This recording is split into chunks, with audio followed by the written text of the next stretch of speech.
Hey friends, thank you for being here tonight. Whether you're a returning listener or just stumbled in looking for peace and a good story, I'm glad you've joined me. We're heading back to ancient Greece, not for the usual gods and greatest hits, but for the deep cuts, the hidden gems barely visible behind Hercules' abnormally big biceps and Achilles' crowd of simps.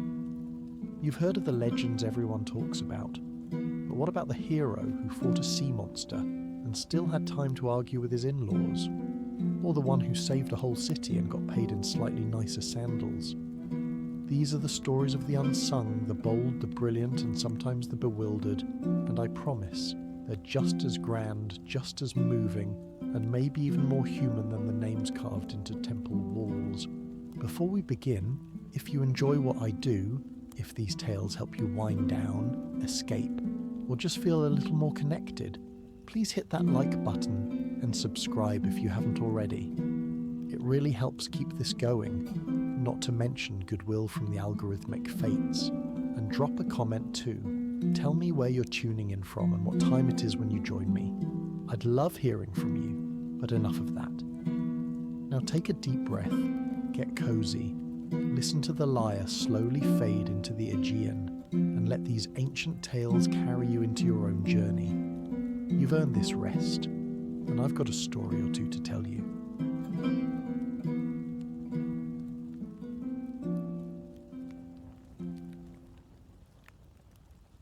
In the land of Argos, there were many heroes with extraordinary talents. Some had the strength of lions, others had the brains of, well, Odysseus, who could outwit the gods before breakfast. But then there was Lynceus, whose special gift was one that could make even the gods raise an eyebrow. He could see through walls. Yes, you heard that right. Walls. Now, while most mortals had to rely on their strength, wit, or occasionally their charm, which, let's be honest, was pretty much just golden armour and a winning smile, Lynceus was blessed with the ability to see everything. Not only could he peer through walls like a human X-ray machine, but he could also get a glimpse into the hearts of men, see hidden dangers, and even peek into the future, though sometimes he wished the future had a spoiler alert feature. Growing up, Lynceus's gift wasn't always the blessing it seemed. Sure, he could spot trouble coming from miles away, but he also had the disadvantage of seeing things he wasn't supposed to see, like when his neighbour, Pythagoras, was stealing a second helping of dinner, and when Jason was trying to sneak a glance at his sister Alcmene while she was doing laundry. "I saw that," he'd say, and suddenly the awkwardness would hang in the air like a bad smell. The real challenge, though, came when Lynceus realised that this ability to see through things wasn't just about spying on neighbours or detecting thieves. He could also see his own future, and let's just say, it wasn't all golden fleece and happy endings. In fact, sometimes seeing the future felt a little like binge-watching a drama, where every episode ends with a cliffhanger. "Great, now I know how this ends," he'd grumble, realising that some surprises are better left unseen. But no one said being a hero was easy. So, when Jason, the leader of the Argonauts, came calling for brave men to join him in the quest for the Golden Fleece, Lynceus figured, why not? After all, he could see through the walls of Troy and the minds of his fellow Argonauts, and probably avoid most of the monsters and traps along the way. What's the worst that could happen, he thought. Spoiler alert, things were about to get much, much more complicated. As Lynceus set off with the Argonauts on their legendary quest for the Golden Fleece, he was filled with excitement, mostly about the idea of a big adventure, a cool team of heroes, and of course the chance to avoid looking at anyone's secrets for a while. After all, when you've spent your entire life knowing a little too much about everyone around you, a quest with monsters and magical artifacts sounded like the perfect distraction. Jason, the leader of the Argonauts, had a reputation for being a brilliant strategist. However, even the best of strategists could use someone who could see through solid rock or into the hearts of their enemies, so Lynceus was brought along not just as a warrior, but as a valuable asset. With his ability to literally see through things, he became the unofficial spy of the group, a perfect role for someone who had already spent years peering into the personal lives of the townsfolk. Their journey naturally was filled with its fair share of divine interference, as all Greek quests seemed to be. Along the way, Lynceus found himself not just fighting monsters, but also looking into the future, which, as it turned out, wasn't always the most fun experience. Imagine knowing that in a few days you'll have to face a horrible creature, but there's no way to avoid it. Ugh, I saw this coming, he would mutter under his breath as he saw yet another perilous situation unfold. But then, just when Lynceus was starting to think he might be able to do some good in this quest without too many divine headaches, they hit the Bosphorus, where they were faced with the clashing rocks. Now, Jason had a plan, he was good at that, but Lynceus saw the whole thing coming, literally. The rocks, which would smash the ship if not navigated properly, were not an easy thing to get around, especially when their movement was so unpredictable. But Lynceus, with his ability to see through solid objects, and his ability to see things coming before they did, immediately told Jason exactly what they needed to do. "I see them moving in a pattern," Lynceus declared, squinting at the massive rocks that looked like they were ready to crush them. "We'll need to steer right through the middle when they're apart." Jason, who trusted Lynceus's instincts, nodded and immediately made the call. They navigated through the massive rocks with the precision of a well-trained fleet, all thanks to Lynceus's foresight. The ship passed through safely, with the clashing rocks smacking together behind them like two bouncers at a club who had just been given a VIP pass to watch the chaos unfold. "See, I told you I could get us through this," Lynceus said with a grin, trying to ignore the muttered complaints from the other Argonauts, who were all too happy to not have to face those crushing rocks. But while his ability to see the future, and especially his sharp sight through walls and rock, was a great asset, it did have some unexpected drawbacks. There were moments during the journey when Lynceus could see things he really didn't want to see, like the fact that Heracles would snap yet another bowstring, or that Orpheus's singing would soon get on everyone's nerves. Even worse, he'd occasionally see things about the other heroes' love lives, which was an uncomfortable experience, especially when it involved Atalanta, who was just a tad too good at hiding her crush on Jason. "Couldn't you, I don't know, not look at that stuff?" Orpheus asked one day, catching Lynceus staring off into the distance with a dazed look. "I'm just trying to tune out a bit here with my music, and you're over there staring at my, well, you know." "I can't help it," Lynceus sighed. "I was just born this way, all right? I can't unsee things." Despite these awkward moments, Lynceus's ability to help navigate the journey, whether through predicting dangers or keeping an eye on the changing tides of fate, proved essential. It wasn't long before Jason came to realize that he had more than just a skilled fighter in Lynceus. He had an invaluable ally who could foresee the obstacles ahead. That wasn't to say the journey was without its challenges, but with Lynceus on the team, the Argonauts were certainly better equipped to face them. By the time the Argonauts had reached the land of Colchis, where the Golden Fleece was said to be guarded by fierce creatures and gods, Lynceus had become an invaluable part of the team. He had helped navigate past countless dangers, avoided deadly traps, and offered wisdom that only someone with his unique abilities could provide. But as the quest grew more perilous, Lynceus found that his gift wasn't always as much of an advantage as he thought. The more he could see, the more he realized how much he couldn't control. The gods, ever fickle and always meddling, began to play their part in this chapter of the Argonauts' adventure. Aphrodite, for example, decided that she had a little too much free time on her hands and took it upon herself to test the strength of the heroes' relationships, especially Jason's and Medea's. Now, it's one thing to be able to see through the wall of a cave or into an enemy's camp, but it's another entirely to see someone's deep secret thoughts and desires. Lynceus, who had always been the kind of guy to mind his own business, mostly because, he had no choice, suddenly found himself overwhelmed by what he was seeing. Not just the god schemes, but the complex relationships that were brewing among the Argonauts.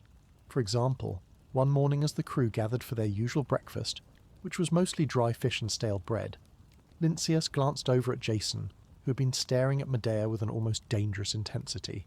He didn't need to see through any walls for this. He could see the tension in the air and the silent conversations happening between the two of them. His vision flared with images, Medea, Jason, and the consequences of their decisions, and it was enough to make Lynceus uncomfortable. "This is just great," Lynceus muttered to himself as he turned away. "I can't even have a peaceful breakfast without seeing everyone's emotional baggage. What's next? Am I going to see Orpheus's love life in Technicolor? Oh wait, I already have." But Lynceus knew that it wasn't just about watching things unfold. It was about the moral weight of knowing things before they happened, seeing what others couldn't see. His ability to look into people's hearts, to read their desires and fears, made him feel like he had a responsibility to act. And sometimes that was more of a burden than a gift. What if he saw something about Medea or Jason that no one else knew? What if he saw that the Golden Fleece wasn't worth the cost? Should he intervene or just let things play out? One night, as the Argonauts camped near the edge of the forest, Lynceus found himself at a crossroads. The Golden Fleece, which had seemed like the ultimate prize, was now surrounded by layers of complication. The dangerous creatures guarding it, the divine interference from the gods, and the moral dilemmas that haunted him made Lynceus wonder if this quest was ever truly about heroism, or if it was all just the gods' plaything. His visions had grown more vivid. He saw the dangers ahead, but he also saw the temptations that each of them would face. He saw Jason's ambition, Medea's loyalty, and Hercules' loneliness. Lynceus knew that the quest was testing each one of them in ways they hadn't imagined, and it was at that moment, standing alone beneath the stars, that Lynceus finally understood something that no one else had. The quest for the Golden Fleece wasn't about the fleece at all. It was about the choices they made and how those choices would shape their futures. "I see it all," Lynceus whispered to himself, "but can I change it?" He realized that his gift, his extraordinary ability to see into the future, wasn't the blessing he'd always thought it to be. Sure, he could avoid dangers, predict outcomes and win battles, but he couldn't control the consequences of the decisions they made, nor could he shield himself from the truth of those decisions. Fate wasn't just about knowing what would happen. It was about accepting that some things were beyond even a hero's power to change. The turning point in Lynceus's journey had arrived. His vision was a gift, yes, but it was also a curse. He could see the future and all the threads that connected the choices they made, but in the end it was up to him and everyone else to decide how to move forward. As the Argonauts closed in on the Golden Fleece, Lynceus knew one thing for certain. His true challenge was not in seeing the future, but in accepting that he couldn't control it. As the Argonauts neared the final stretch of their journey to Colchis, the anticipation among the crew grew palpable. The Golden Fleece, the object of their entire quest, was within reach. Yet, Lynceus found himself strangely detached from the excitement of it all. His ability to see through walls, his gift to know the future, it had all become too much. It wasn't just about avoiding traps or predicting outcomes anymore.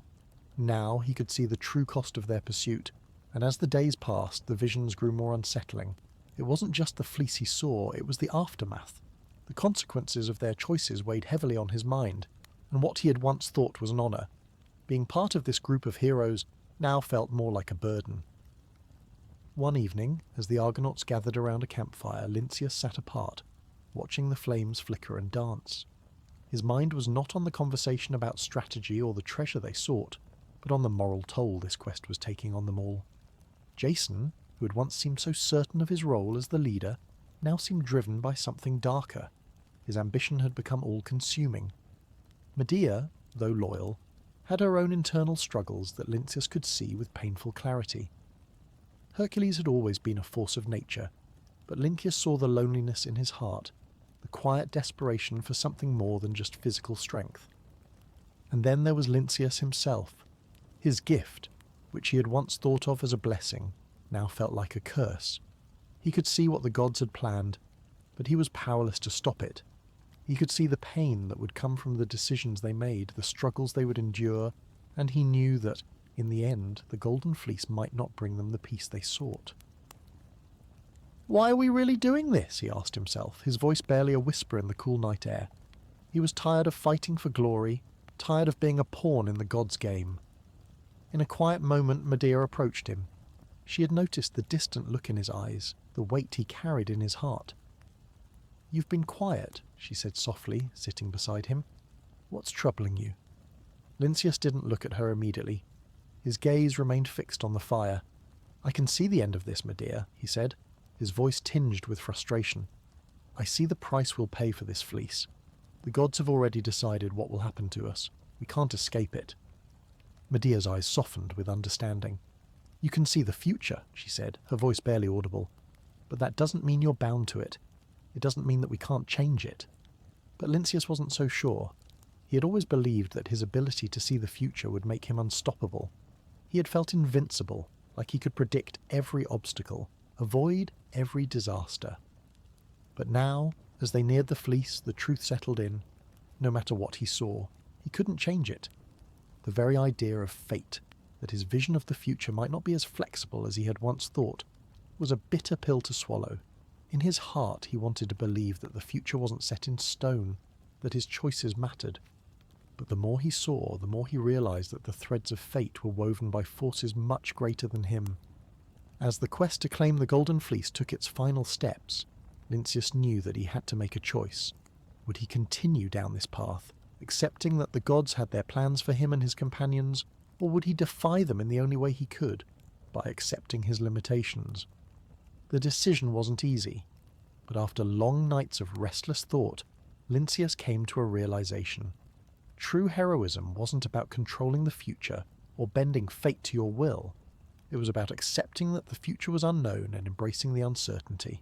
Perhaps his gift of seeing things that others couldn't was more about understanding his own role in the world and accepting the consequences of his actions, rather than trying to change what had already been set in motion.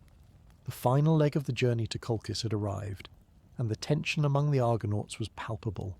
They were nearing the Golden Fleece, the object of their long and arduous quest, and their fate seemed almost sealed. Lynceus, who had seen so much over the course of the journey, felt the weight of the moment more heavily than anyone else. His ability to see into the future, to witness the unravelling of events before they happened, had never been more agonizing. He could see the outcomes of their actions, but he was powerless to change them. In the heart of Colchis, where the fleece was guarded by the dragon of Ares, the Argonauts faced their final test. Jason and Medea, with their connection growing stronger, knew that the gods had a hand in everything they did. But Lynceus, with his unparalleled gift of sight, saw beyond the physical threats. He saw the emotional toll the journey had taken on them, the internal conflicts, the tensions between Jason and Medea, the unspoken jealousies that had begun to arise among the group, were now as much a part of the quest as the dragon guarding the fleece.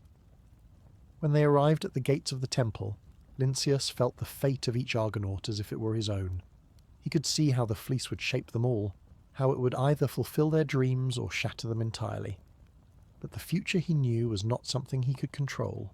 The gods had already decided the path for these mortals, and he was simply a spectator, however gifted, unable to stop the course of events.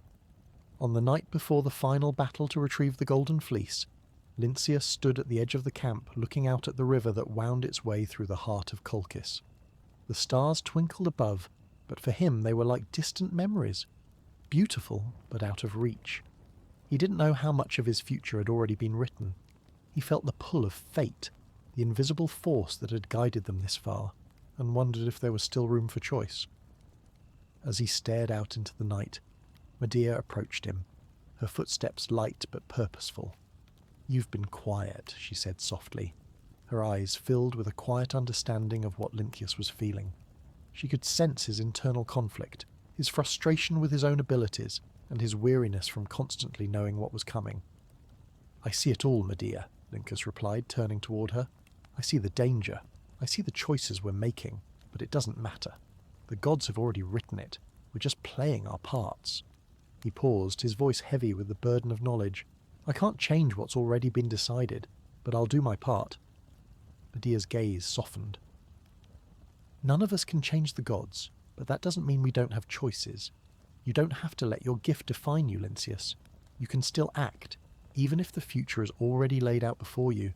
We're not bound by the gods unless we choose to be." Her words hung in the air like a lifeline, pulling him back from the edge of his own despair. He could see the future, but she was right. He didn't have to let it trap him. The power of his sight could guide them, but it did not have to control him. It was in this moment that Lynceus made his decision. He would no longer be a passive spectator to his fate. He would embrace his role in the story, not as a man who could predict the future, but as a man who could shape his own choices even within the constraints of destiny. The next day, the Argonauts marched toward the Temple of Ares, the final confrontation with the dragon and the Golden Fleece awaiting them. Lynceus, with his new understanding, moved with a sense of resolve. He knew that whatever happened, whether they succeeded or failed, the quest for the fleece was not the end of their journey. It was a stepping stone, and he would face whatever came with courage.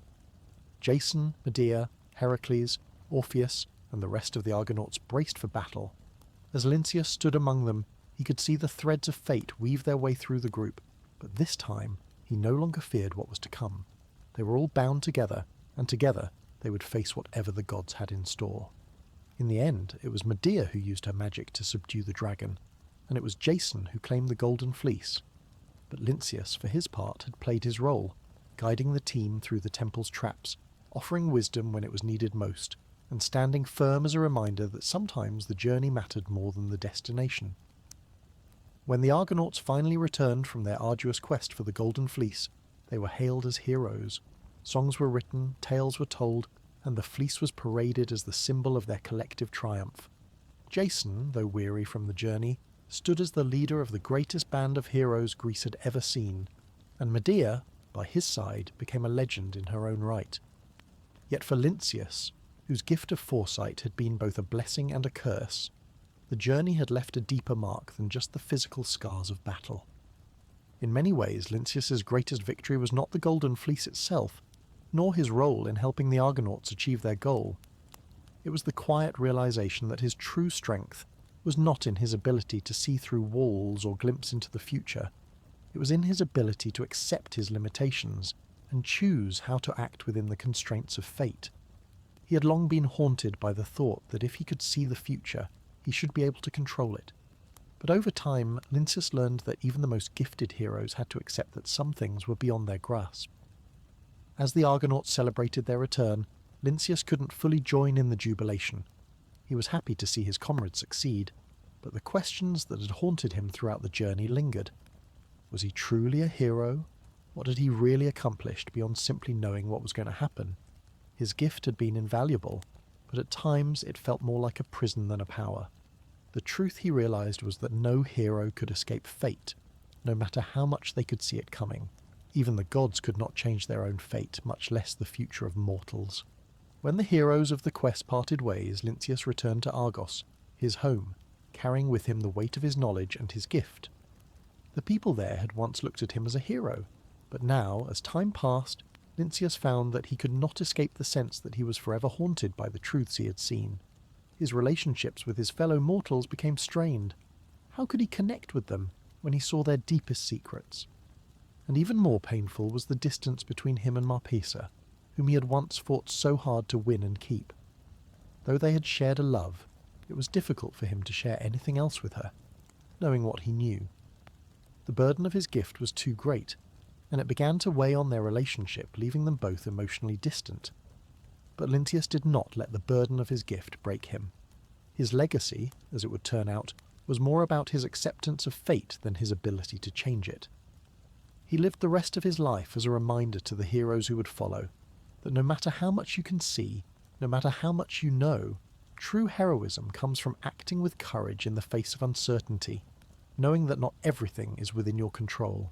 In the end, Lynceus's story was not one of great glory, but rather a story of quiet wisdom. He became a figure remembered for his self-awareness, a hero who had the power to see the future, but who chose to live with humility and accept his limitations. His name would not be sung by bards with the same fervour as Heracles or Achilles, but in the hearts of those who knew him, his story carried the truth that heroes are not defined by their ability to conquer fate, but by how they face it, even when they see the storm coming. After the legendary quest for the Golden Fleece had ended, the heroes of the Argonauts went their separate ways, each with their own share of glory or regret. Some would die young, others would achieve greatness beyond the shores of Greece, and some, like Lynceus, would fade into myth. Remembered not for their physical feats, but for their unique place in the great tapestry of Greek legend. Lynceus's story was not one of grand battles or divine victories. He did not return from the quest with trophies or accolades. Instead, his legacy was shaped by the quiet lessons he learned along the way. He was not remembered for defeating gods or monsters, but for how he learned to navigate the immense burden of his ability, the gift that allowed him to see what others could not.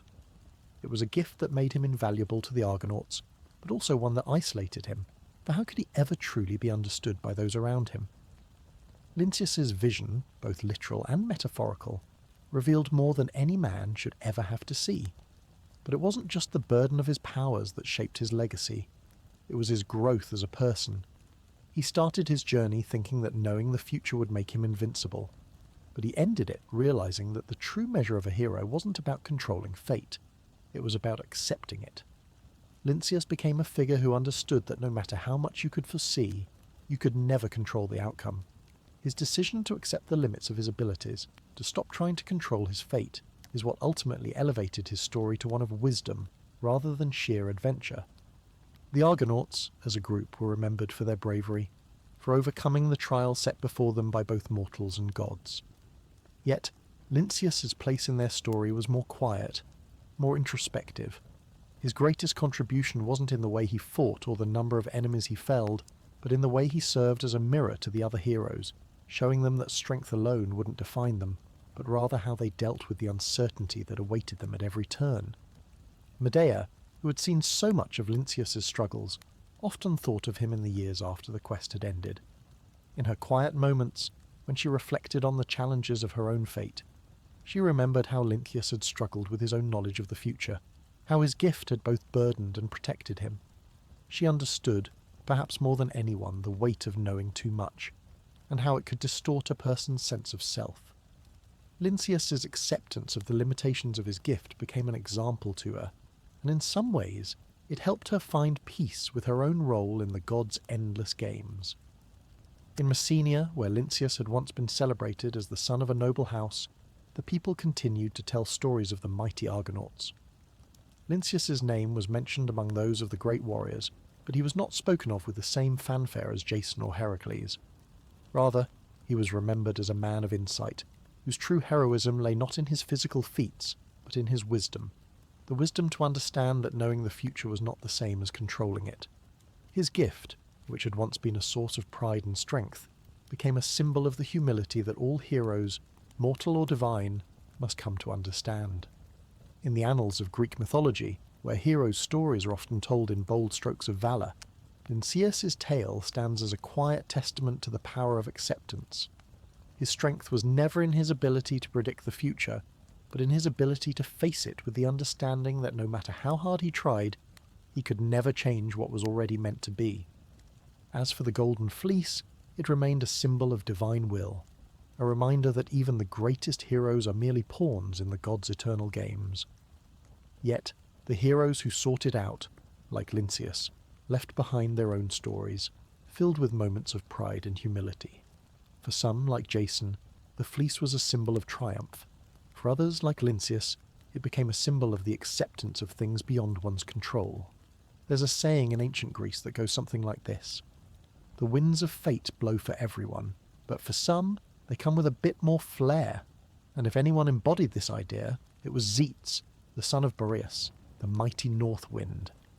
You see, while most heroes had to rely on their strength, wits, or weapons to stand out, Zetes had something a little more windy: the ability to fly. Yes, you heard that correctly.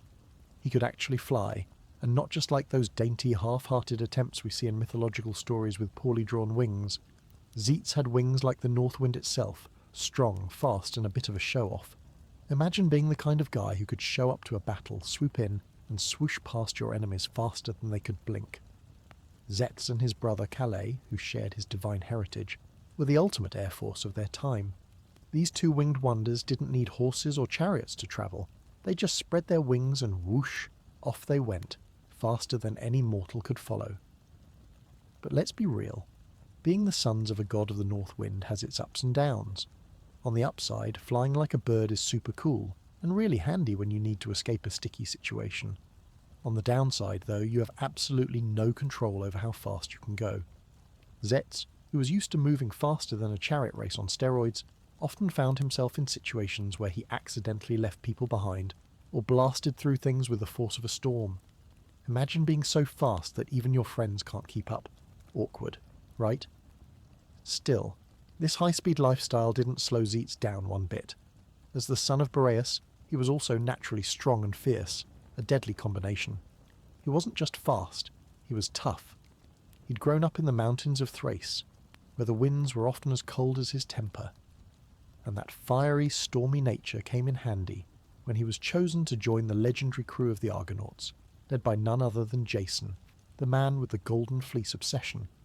When Jason called upon the bravest of Greece to help him obtain the Golden Fleece, Zetes and his brother Calais couldn't resist the allure of another grand adventure. Flying to distant lands, fighting monsters, outrunning gods, count them in. What Zetes and Calais didn't quite expect, however, was just how much trouble their incredible speed would bring. The thing about flying super fast is that you sometimes miss a lot of the details. You might zoom past something important, or in the case of Zetes, you might accidentally offend a few deities. And while the gods might be okay with the occasional mortal offending them, because, let's face it, it happens daily, Zetes didn't quite learn early on that when you're faster than the north wind, you might step on a few divine toes along the way. But Zetes wasn't the kind of guy to back down from a challenge, especially when the reward was a golden fleece and eternal fame. Along with his brother Calais, who was just as speed-crazed as him, Zetes would eventually face trials that tested not only his speed and strength, but also the limits of his impulsive nature. And thus, armed with his wings and the gift of speed, Zetes was ready to dive headfirst into the world of gods, monsters, and of course, a quest for a golden fleece that was way cooler than anything any mortal could ever hope to achieve. But little did he know, some of the creatures they'd face were about to learn firsthand that messing with the sons of Boreas was a lot like messing with a tornado.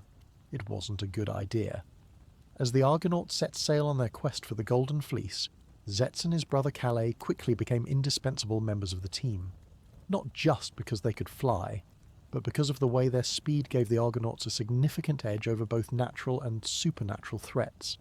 They were the Argonauts' scouts, always able to outrun danger and reach places no one else could. At the beginning of the journey, when the Argo was still adjusting to the unfamiliar seas and the pressure of the quest, Zetes and Calais took to the skies, scouting ahead to ensure the safety of the crew. It wasn't long before Zetes found himself having a bit of fun with his newfound freedom. Flying over forests, mountains, and valleys, he would swoop down with the wind at his back, showing off for the crew below. His light-hearted antics were met with chuckles from his fellow Argonauts, who marvelled at the sight of the brothers soaring through the sky, their wings gleaming in the sun. However, not all of Zetes' flights were as carefree as he might have liked. With great speed comes great responsibility, and it didn't take long for Zetes to realise that there were dangers on the horizon, literal and figurative, that he couldn't simply outrun. The first significant challenge came when the Argonauts reached the island of Phineus, the blind prophet. Phineus had been cursed by the gods, tormented by the Harpies, hideous winged creatures sent to plague him. The Harpies would steal Phineus's food and torment him, leaving him unable to live in peace. It was Zetes and Calais, with their speed and wings, who were tasked with helping the prophet. When they arrived on Phineus's island, the Harpies were there, swooping down to steal the prophet's food as always. Zetes, with his quick reflexes and ability to fly, was perfectly suited for this task. As the Harpies descended, he and his brother dove into action, flying circles around the creatures, cutting off their escape routes and driving them away. Zetes, full of youthful energy, couldn't help but enjoy the chase, weaving and dodging through the skies as the Harpies screeched in frustration. It was like a high-speed chase, but with monsters. The Harpies, unable to keep up with the brothers' speed, were forced to flee, leaving Phineus free from his torment. His gratitude was immense, but Zetes, still flying circles around the island in celebration, had to be reminded that the Harpies weren't gone for good. They would be back. "Next time, let's not leave them a chance to regroup," Zetes said with a grin. He was, after all, a creature of speed and action, not always one to consider the long-term consequences. It was in moments like these that Zetes' impulsive nature got the best of him. He could see the immediate benefit of acting fast, but often failed to realise that the long-term impact of his actions needed more thought. His giddy enthusiasm often led him into situations where his power was an asset, but it also made him prone to leaving things half done, or letting his speed get ahead of his better judgment. Despite his sometimes reckless behaviour, Zetes continued to be a vital asset to the Argonauts. His ability to fly helped the group evade numerous dangers, and when it came to situations that required speed and precision, Zetes was the first to be called upon. But the gods, as always, had their own plans, and while Zetes believed that his speed and wings would always be enough to keep him ahead of the game, he would soon discover that even the fastest hero couldn't outrun fate forever. The quest for the Golden Fleece had brought the Argonauts to the edge of the world, with many dangers still ahead. After dealing with the Harpies, the crew had grown more confident. knowing that the gods and monsters they faced could be overcome with speed, strength, and strategy. But even Zetes, with his extraordinary gift of flight, was starting to realise that there were forces in the world that no one could outrun, not even the mighty sons of Boreas. The first signs that Zetes' speed might not be enough came when the Argonauts reached the shores of Colchis, the land where the Golden Fleece was kept. The city was heavily guarded, both by Ares' dragon and by a series of divine and mortal challenges designed to test anyone who sought the fleece. Jason had come with a plan, relying on Medea's magic and the strength of his warriors, but Zetes, ever the optimist, believed that their most pressing problem was the dragon. Surely, he thought, no creature could match his speed. But the dragon was a different kind of enemy, one that wasn't so easily outflown. Zetes, in his typical impulsive style, decided to fly ahead to scout the dragon's position before the Argonauts attempted to steal the Golden Fleece. He zoomed through the skies, his wings cutting through the air like a streak of lightning. He could see the dragon guarding the fleece, its massive serpentine body coiled around the tree, its eyes glowing like molten gold. But Zetes' speed got the better of him. He moved so fast that he barely noticed the sudden shift in the wind, a sign that the gods were intervening once again. Zeus, ever fond of setting mortals on paths of trials, had decided that Zetes needed a lesson in humility. As Zetes dove low to inspect the dragon, the winds shifted, and what seemed like an open, unguarded position turned into a trap. The dragon, sensing the disturbance in the air, hissed and reared back, launching a sudden strike. Zetes, flying at breakneck speed, wasn't prepared for this shift in momentum. He narrowly dodged the dragon's attack, but in doing so, he collided with a mystical barrier, one of the divine traps set by Aethys, the king of Colchis. Wait, you didn't see that coming? Zetes muttered to himself, a bit too flustered to think clearly. He had zoomed right into it, thinking his speed would be enough to avoid all dangers. But now, with the dragon's roar echoing through the air, Zetes found himself unable to outfly the situation. The dragon had been roused, and now it was time for the Argonauts to fight, not run.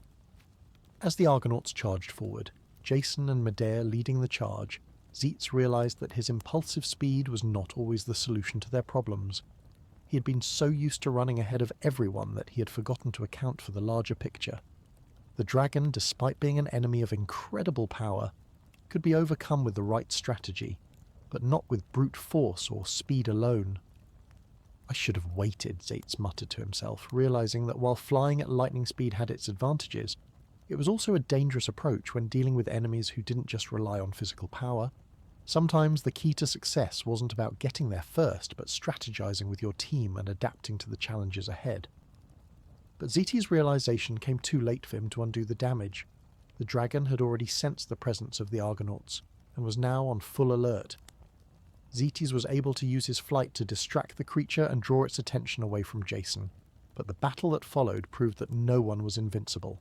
Even his unmatched speed couldn't save him from the fury of a creature protected by divine magic.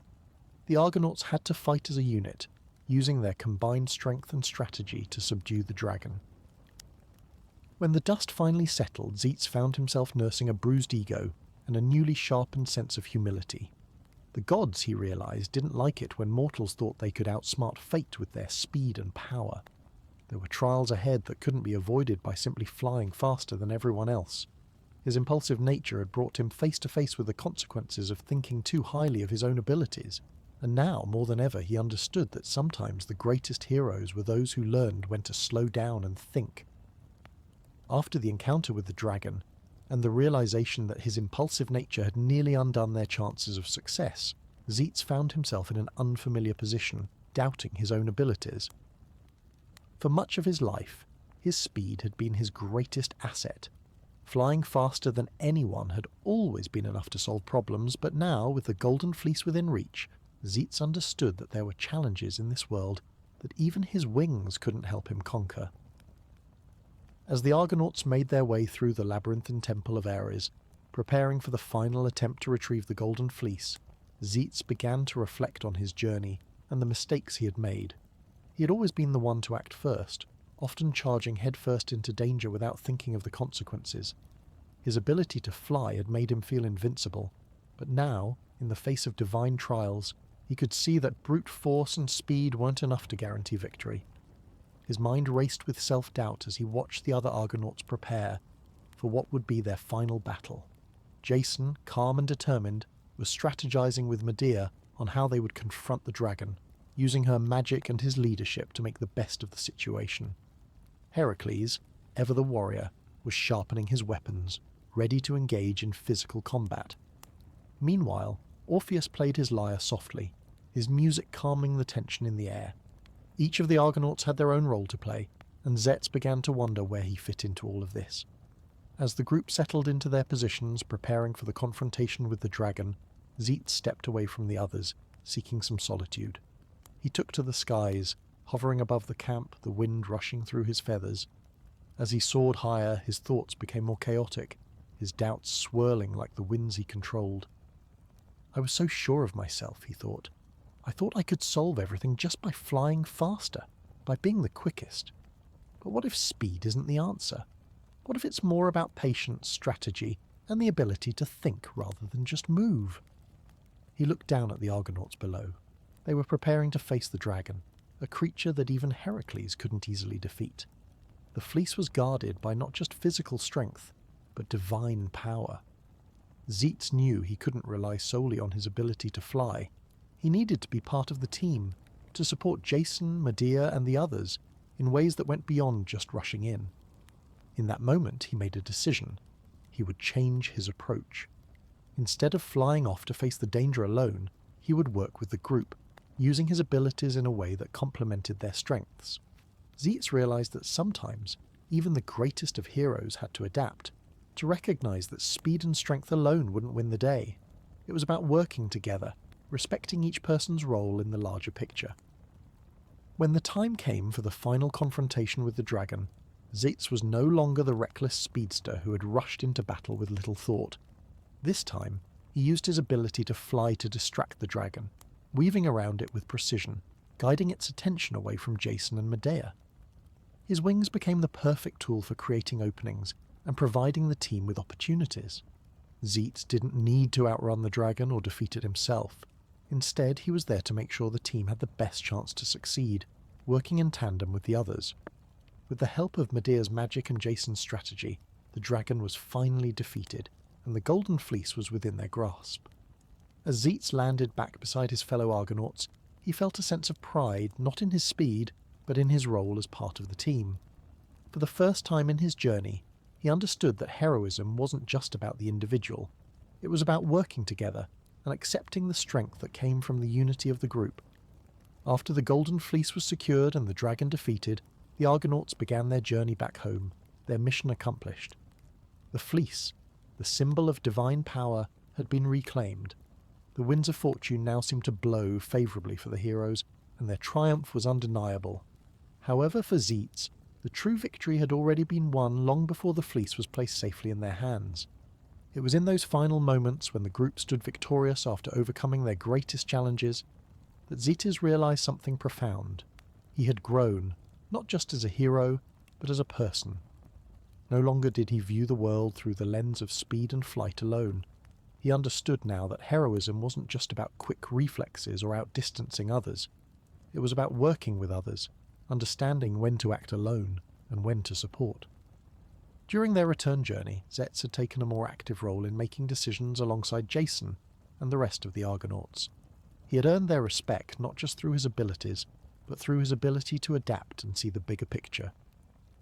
When the group faced dangerous waters or encountered monsters on their way home, Zetes used his flying abilities to scout ahead, yes, but he also consulted with the group. He was no longer the one who rushed ahead in a storm of wind and reckless speed. Instead, he was a crucial part of the team, advising, strategizing, and providing solutions rather than just charging in head first.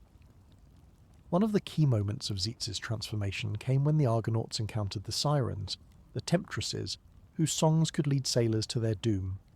Many heroes had fallen victim to their bewitching melodies, but Zetes, now more attuned to his limitations and the strength of the group, suggested a different tactic.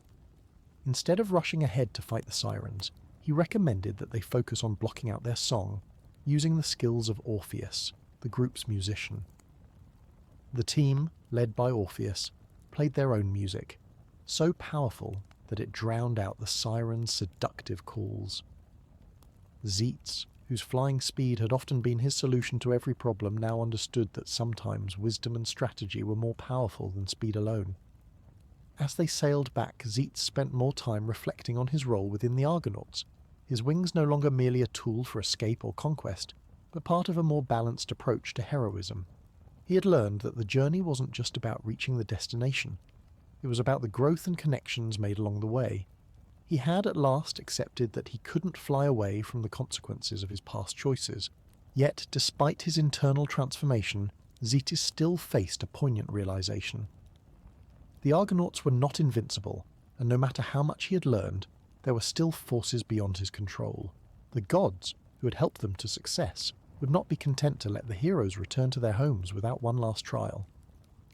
As the crew neared their destination, the winds shifted once more, and Zetes could feel that their journey was far from over.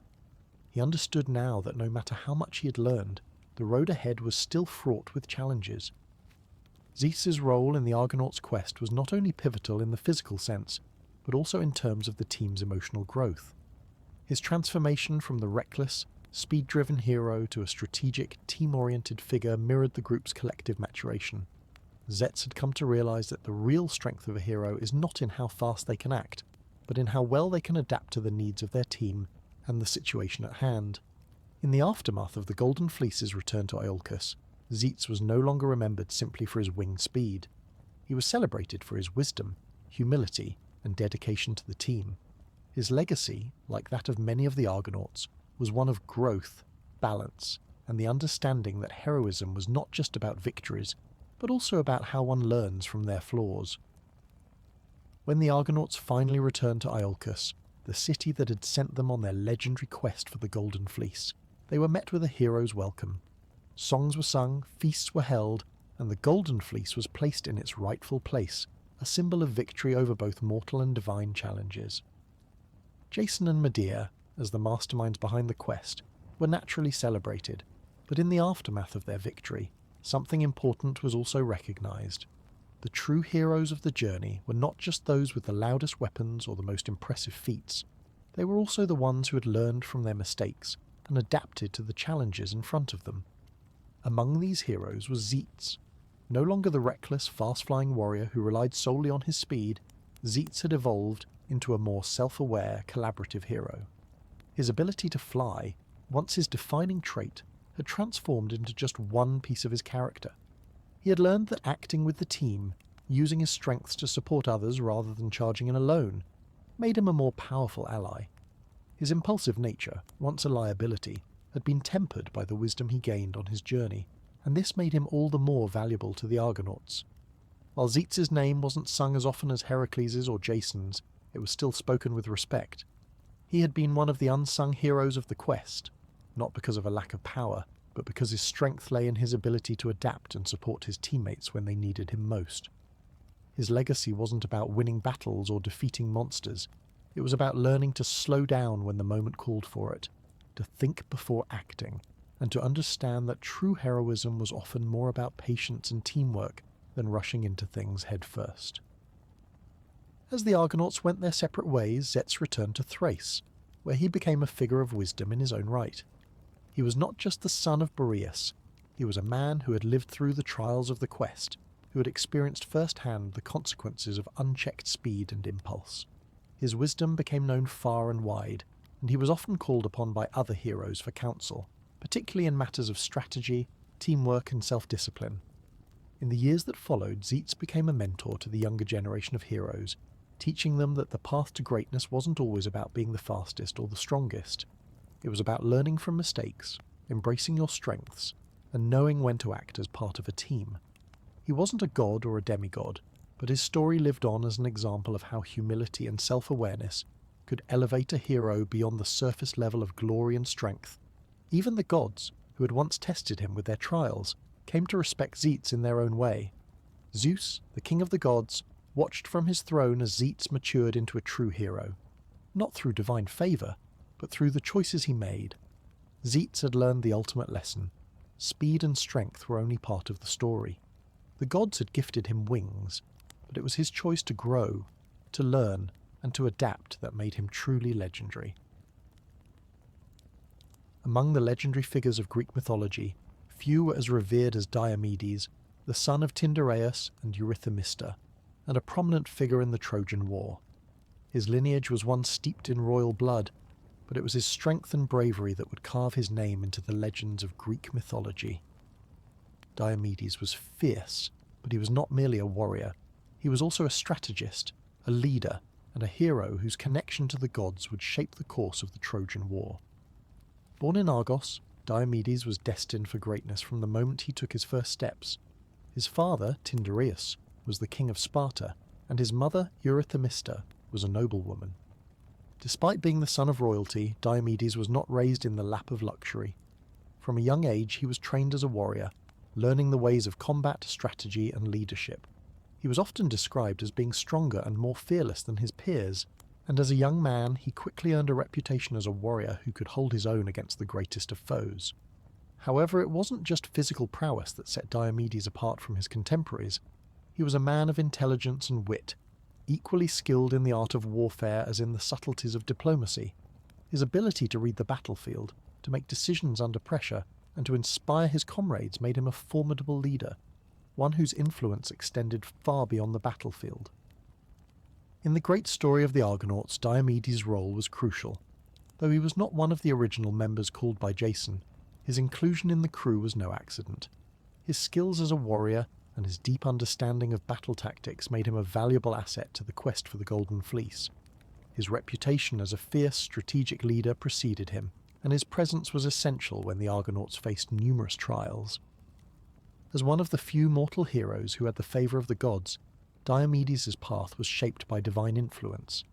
He was often guided by Athena, the goddess of wisdom and war, who took a special interest in him due to his courage and tactical mind. At various points in the Iliad, Diomedes is shown receiving direct assistance from Athena, who would empower him during battle, even allowing him to see and confront gods, an ability few mortals were ever granted. Despite this divine connection, Diomedes never saw himself as a mere pawn of the gods. He understood that while the gods played a role in his fate, it was his own strength, wit, and leadership that would define his legacy.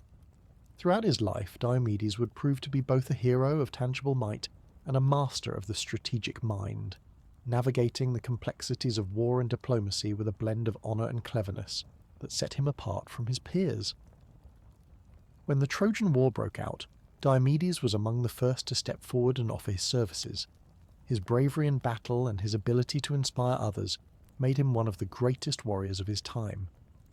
But Diomedes was not content to simply fight on the front lines. His journey would take him to the heart of the Trojan conflict, where he would become one of the most legendary figures in the war and one whose name would echo through the ages.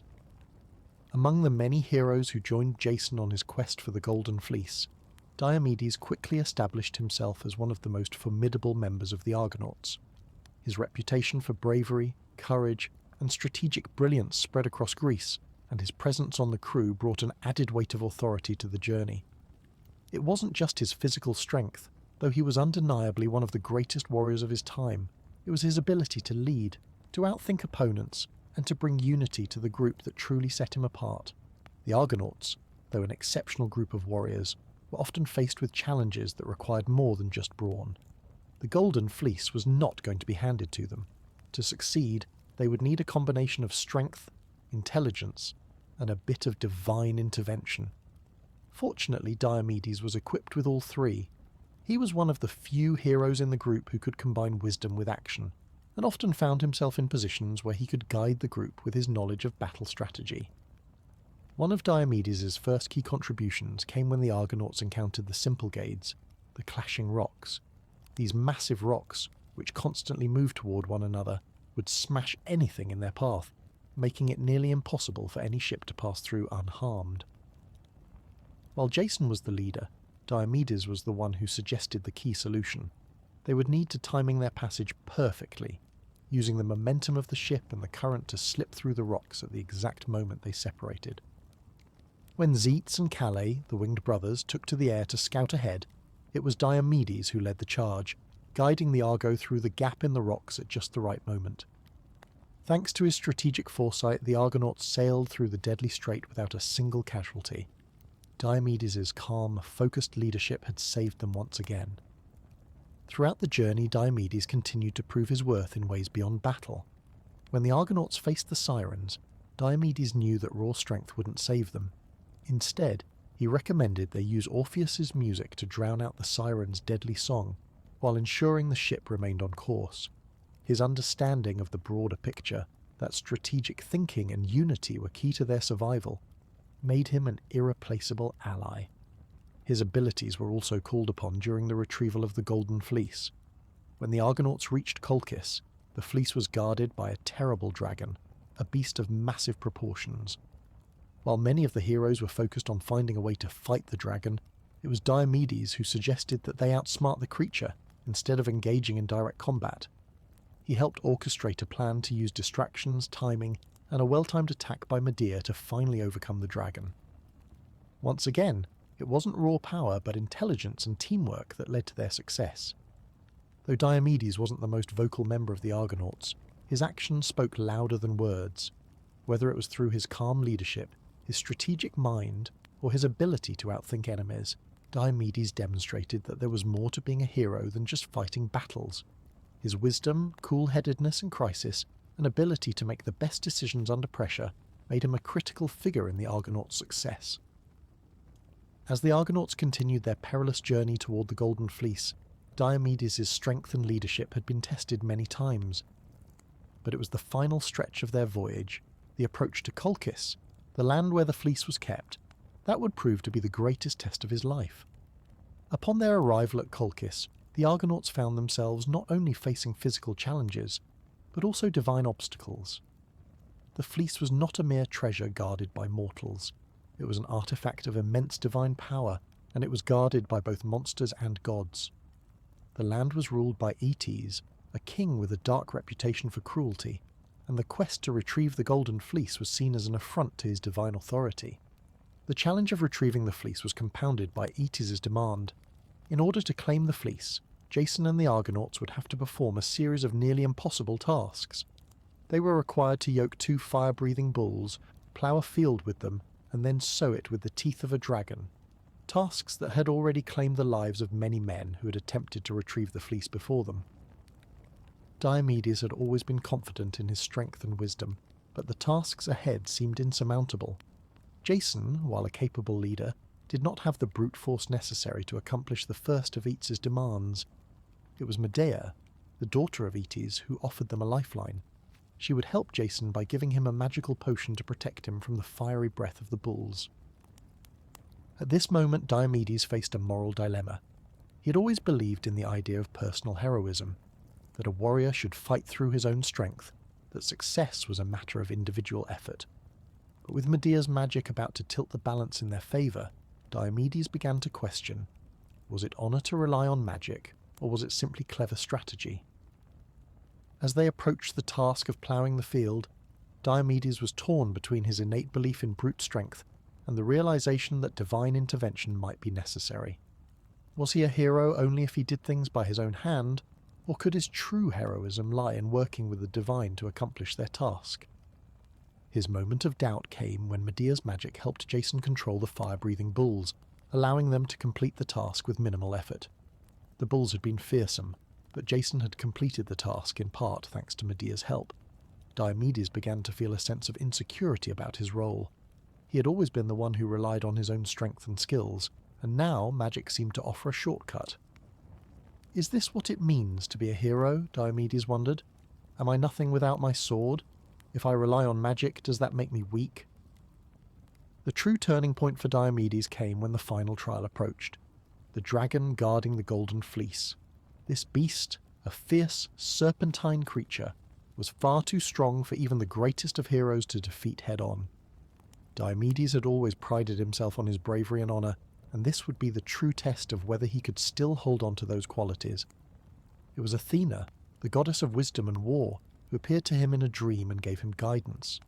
She reminded Diomedes that true heroism wasn't just about fighting battles with physical strength or unassisted courage.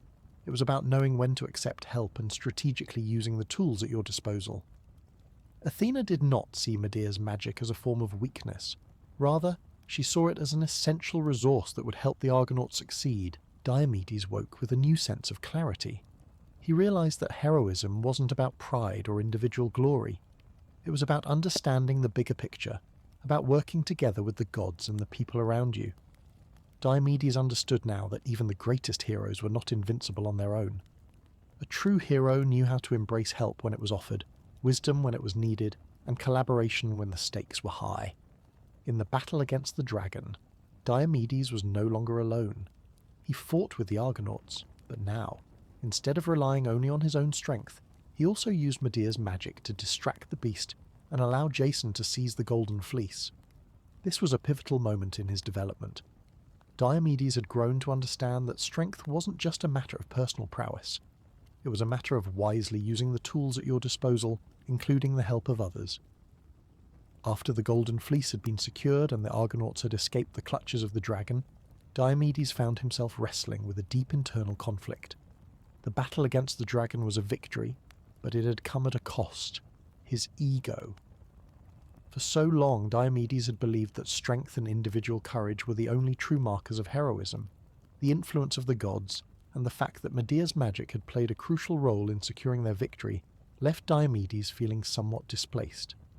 In the quiet moments that followed the triumph, as the Argonauts sailed toward their return journey, Diomedes spent long hours alone, contemplating the true nature of heroism.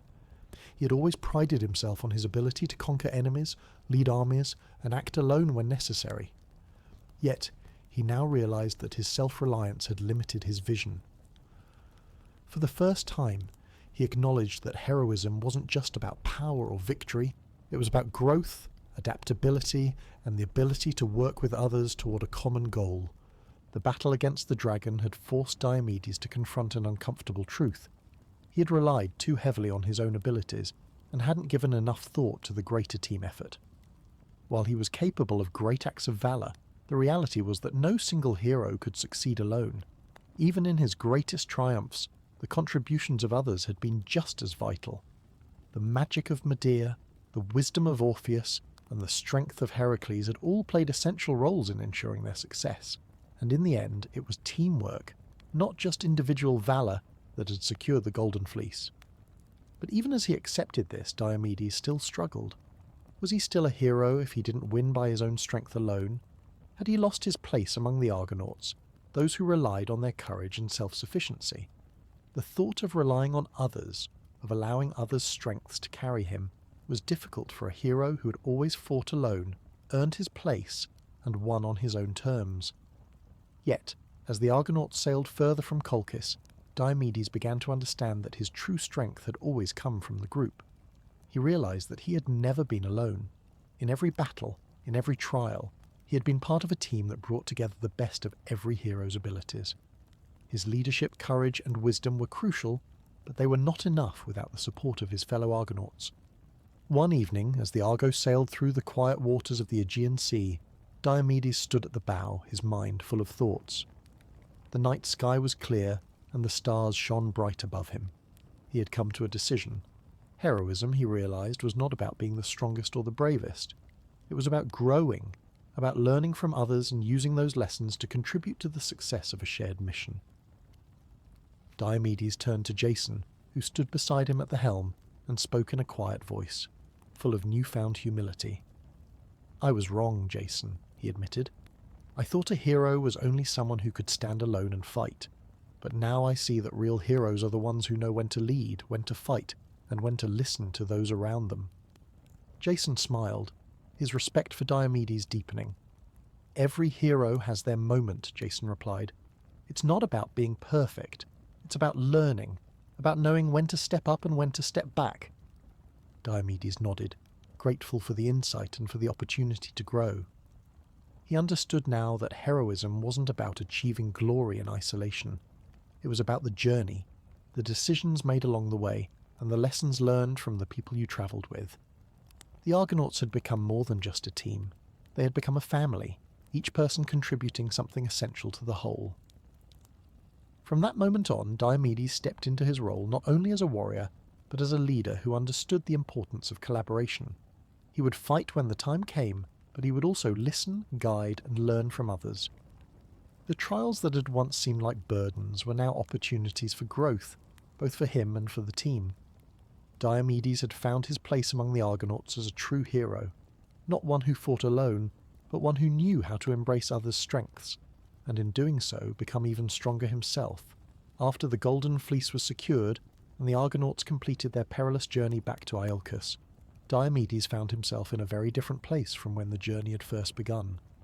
No longer the young, brash hero who had sought to prove his strength and courage through sheer force, he had evolved into a wise, humble, and collaborative leader.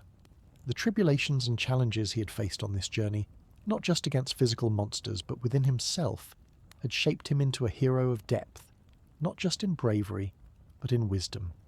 As the Argonauts celebrated their success in Iolcus, Diomedes was no longer seeking individual glory or accolades. He was proud of the role he had played, but more than that, he was proud of the journey they had all shared.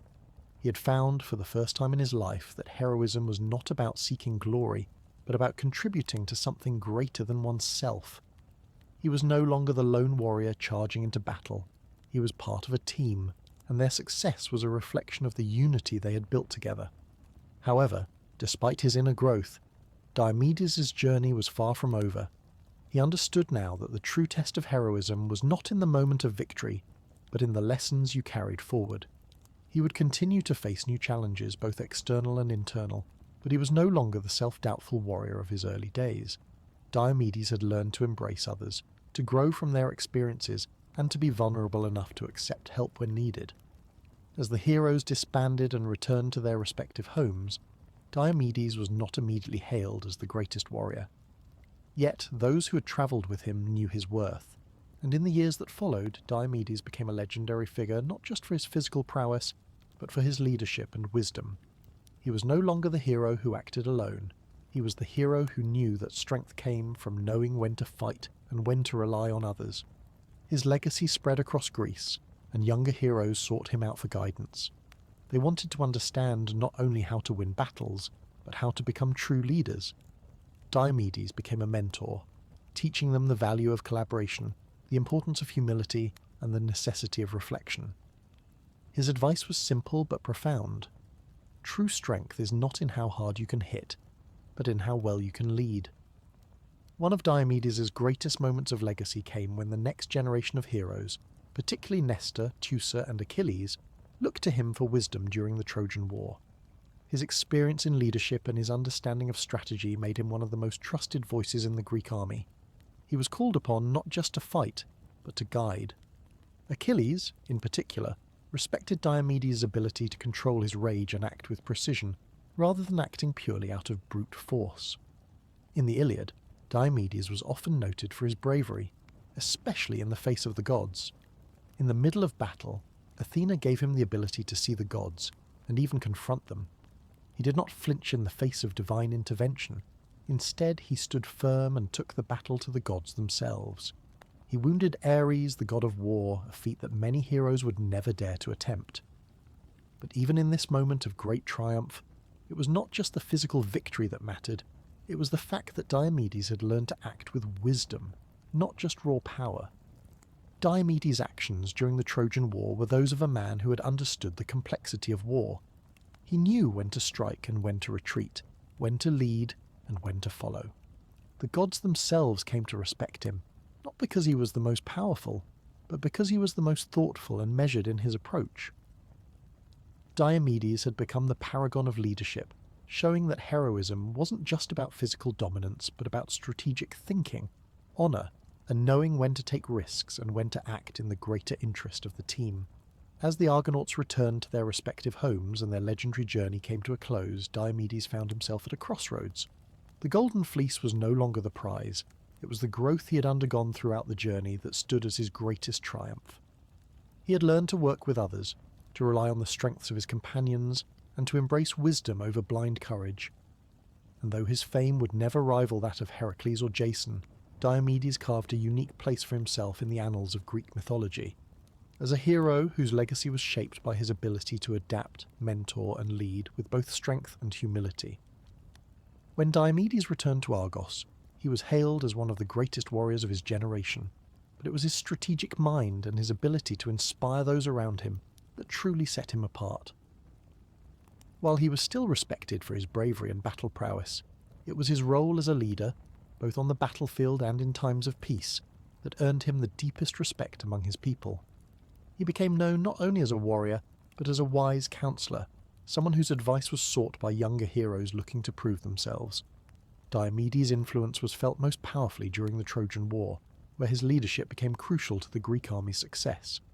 Achilles, often considered the greatest warrior of the Greek forces, respected Diomedes not only for his skill in combat, but for his ability to guide others, particularly in the heat of battle. Diomedes was no longer the brash young hero who had once acted impulsively. He was now a mentor who understood that victory came from not just strength, but from thoughtful decisions made in the moment. In the Iliad, Diomedes is often depicted as one of the most skilled warriors in the Greek army, but it is his moments of wisdom and self-reflection that truly stand out. For example, when the gods intervened on the battlefield, Diomedes stood apart from many of the other warriors, choosing to fight against the gods who had sided with the Trojan forces. His bravery wasn't in his ability to conquer gods, but in his willingness to stand firm in the face of divine opposition, showing that his strength lay in principled action, not in the pursuit of individual glory. One of his greatest feats during the Trojan War came when Diomedes, empowered by Athena, was able to see the gods in battle and even wound Ares, the god of war. This act was a remarkable feat, not because of the physical damage he caused to a god, but because it demonstrated Diomedes' deep understanding of tactical warfare. He didn't simply rely on raw brute force, he understood when to exploit weaknesses, when to take risks, and when to step back and assess the situation. But Diomedes' true legacy wasn't just in the battles he fought or the enemies he vanquished. It was in the mentorship he provided to younger heroes, especially those who would go on to shape the future of Greece. Nestor, Teucer, and even Achilles looked to Diomedes for advice, recognizing his ability to think beyond the immediate conflict and to see the larger picture.